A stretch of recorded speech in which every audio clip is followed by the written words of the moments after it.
Few monarchs are given the epithet of the Great. Those that are generally played some role in the formation of a powerful nation or revolutionized their country in some way. Rulers such as Catherine the Great, who extended Russian rule to the Black Sea, or Constantine, who converted the Roman Empire to Christianity. So why is a 9th century ruler of the Kingdom of Wessex in southern England known as Alfred the Great? The answer stems from the manner in which Alfred began to unite England into a coherent nation after centuries of disorder, as well as from the motivations of writers from the Elizabethan era and the rulers that followed them.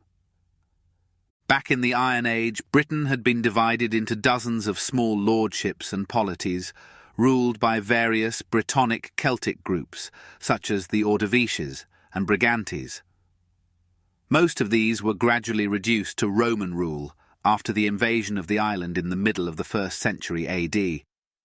Roman rule over England and Wales lasted for 3.5 centuries, but in 410 AD, as the rest of the Western Roman provinces in Gaul and Germania were threatened by endless invasions by Germanic and Asiatic tribes, such as the Goths and the Huns, the Romans began a strategic withdrawal from Britain. They left it to advancing Germanic groups such as the Angles and Saxons, who now occupied much of the island. Over the next several centuries, a number of powerful Anglo-Saxon kingdoms emerged to rule various parts of England, notably the Kingdom of Mercia in the north and Midlands, the kingdoms of Bernicia and Northumbria in what are now northern England and southern Scotland, the Kingdom of East Anglia in the east, and the kingdoms of Sussex and Wessex in the south of Britain. Mercia was the strongest of these in the 7th and 8th centuries, but Wessex in the south of the country was a growing power as well, controlling the West Country and parts of the West Midlands. Then everything began to change again, in the middle of the 9th century, as the Danes and Vikings, who had been raiding the coastal parts of Britain for decades, began arriving to the north and east of England and settling there in large numbers. It was within this disordered and shifting political environment that Alfred the Great would make his mark on history. Alfred was born in the late 840s at Wantage in what is now Berkshire. His father was Ethelwulf, a name which means the noble wolf in Old English. By the time Alfred was born, his father had ruled the Kingdom of Wessex for nearly a decade. Alfred's mother was Osburh, the daughter of Oslac, a prominent official at the Wessex court. Our accounts of his life suggest that Alfred looked up more towards his mother, who was an extremely religious and pious woman. Curiously enough, Alfred was the youngest of 6 children, and he had 4 older brothers. Of these, one died relatively young, but 3, Ethelbald, Ethelberth, and Ethelred, would each serve as King of Wessex for an average of about 4 to 5 years consecutively, between the mid-850s and early 870s, before Alfred himself became King of Wessex. Our information on Alfred's life comes primarily from 2 major sources: the Anglo-Saxon Chronicle, a history of medieval England, and the Life of King Alfred, written by a Welsh monk named Asser, who knew Alfred and was a witness to the events he describes. From these we learn that Alfred only first learned to read when he was 12 years of age. Another significant detail concerning his early life was that his father took him on a pilgrimage to Rome when he was a boy, passing through the more developed Frankish Empire on the continent along the way, experiences which may have had a lasting impact on the young Alfred. Alfred became an increasingly senior figure back in Wessex from 865, by which time he was aged somewhere between 16 and 18. That year, his brother Ethelbert died, and another brother, Ethelred, became the new king of Wessex. With this, Alfred was now the heir to the kingdom. This period was also hugely significant for events further to the north. It was in 865 that Halfdan Ragnarsson, the commander of an army of Danes, the Anglo-Saxon name for the Vikings, arrived to northern England and began a swift conquest of the kingdom of Northumbria. This was the beginning of a period in which most of what is now northern England would come under Danish rule, and the Anglo-Saxons, who had controlled extensive swaths of Britain for over 3 centuries, came under growing pressure. It was with the threat from the Danes looming ever larger to the north that Ethelred died from unknown causes in the year 871.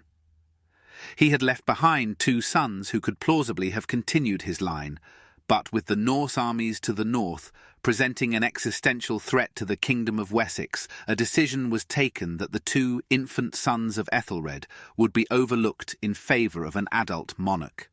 Thus did Alfred succeed as King of Wessex in 871, when he was no more than 24 years of age. His shrewd nature as a ruler was clear from the beginning. When he rose to the throne, Wessex was facing a major crisis. Halfdan and his new ally, a Danish warlord named Guthrum, were advancing southwards with a huge army of Danes, known to history as the Great Heathen Army after Anglo-Saxon Christian accounts of the pagan horde. These posed an existential threat to Wessex. Alfred met the emergency by bribing them. Although he didn't advertise it, there seems little other way that he could have diverted the great heathen army away from attacking Wessex and instead striking at what remained of the beleaguered kingdom of Mercia to the west. Alfred then began using the respite obtained to build up Wessex's forces and to prepare for confronting the Danes in years to come.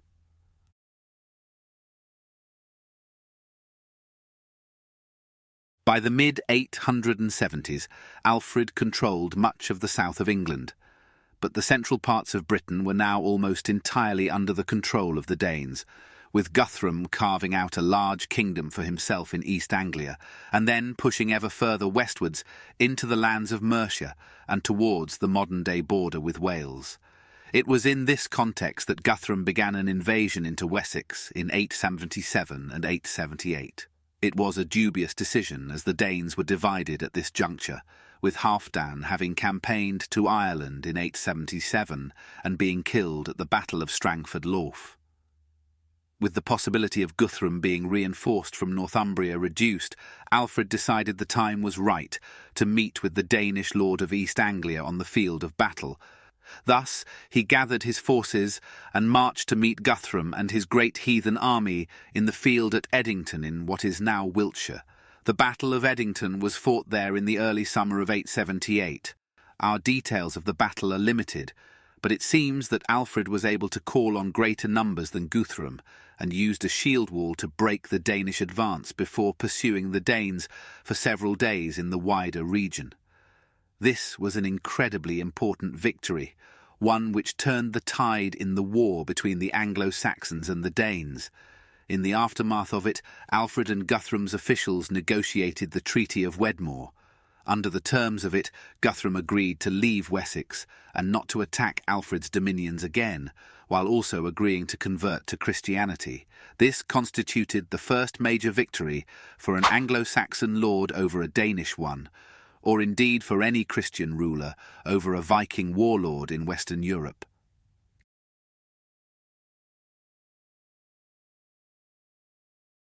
In the years that followed, Alfred went from strength to strength as ruler of Wessex. A year or so after the Treaty of Wedmore was agreed, a new treaty was organised between Alfred and Guthrum, one through which they decided to divide up the Kingdom of Mercia, which was much reduced in size already, but which still controlled much of what are now the English West Midlands. With this, Alfred was able in the early 880s to begin expanding Wessex's sphere of influence further north into parts of western England and the March region towards eastern Wales. By the mid-880s, Wessex's control extended as far north as modern-day Manchester, and Alfred was being referred to in official documents increasingly as the King of the Anglo-Saxons rather than simply King of Wessex, an indication of his claim to now being the ruler of all the Anglo-Saxons of Britain. In tandem, there was a political and cultural revival throughout the Kingdom of Wessex as the government bureaucracy expanded. The church was revived and new wealth was created through growing trade with the continent, and indeed with the Danes as well. Alfred reformed the military by establishing a network of fortified sites known as burhs throughout Wessex. These burhs were strategically located and equipped with defensive structures such as walls and forts. The burhs served as defensive strongholds, providing a secure refuge for the local population during times of Danish raids. They were connected by a road system maintained for army use. This allowed the army to quickly assemble, sometimes from more than one burh, and confront the invader. This setup ensured continuous vigilance along the border, restricting the strategic movement of enemy forces. Meanwhile, the Anglo-Saxon army could make swift responses to any threats by making effective use of roads and rivers. He also developed a tax system necessary to maintain the burhs and the semi-professional standing army, with a rotational system that could provide a constant presence at these fortified sites. After years of conflict with the Danes, the state of education in England was not good. Alfred thought that there were very few men on this side of the Humber who could understand their divine services in English or even translate a single letter from Latin into English. He recognized the importance of classical knowledge and books of wisdom. To ensure that this knowledge was accessible to the Anglo-Saxon population, he actively engaged in a circle of scholars and translators. Alfred himself took part in translating significant works from Latin into Old English. This effort not only preserved important texts, but also made them comprehensible to a broader audience. He set up a school at his court to educate not only his own children, but also those of the nobility and many others from various backgrounds. The curriculum involved studying books in both English and Latin, with the focus on writing. He invited scholars from the continent and Britain to assist in revitalizing Christian education in Wessex. In the late 880s or early 890s, Alfred created a law code that incorporated both his laws and those of King Iron of Wessex from the 7th century. The introduction of the law code featured translations of religious texts, emphasizing the link between divine law and Alfred's legal framework. The most important law in the code underscored the crucial Anglo-Saxon principle of honouring oaths and pledges, specifically to the king.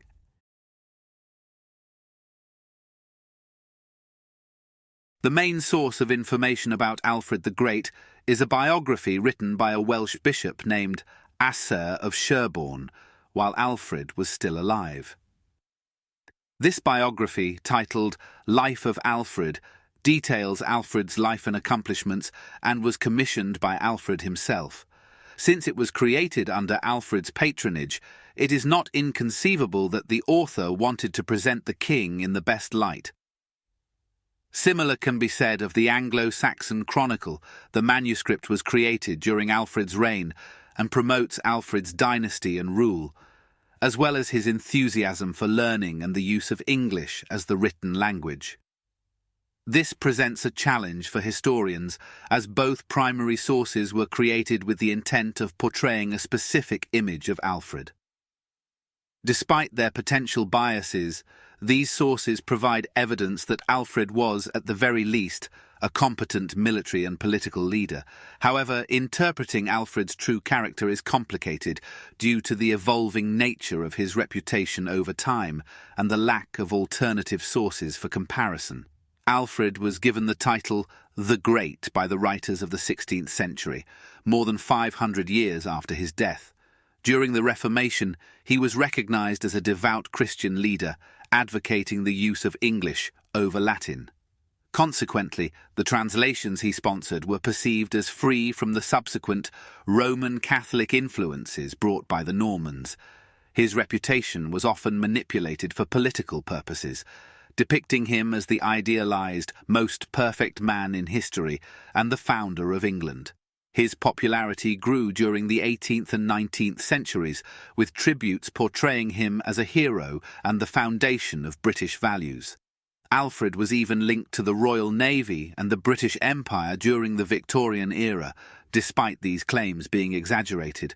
In summary, Alfred's reputation was shaped and magnified over centuries, influenced by political agendas and cultural trends. Despite the challenges of separating fact from embellishment, historical evidence suggests that Alfred was indeed a capable leader, even if the full extent of his greatness remains a subject of debate.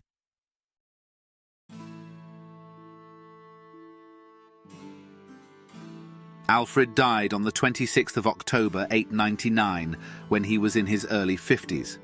His legacy was compounded in the decades that followed, as his son and successor, King Edward the Elder, defeated the Danes of Northumbria decisively in a campaign towards the end of the 900s and early 910s.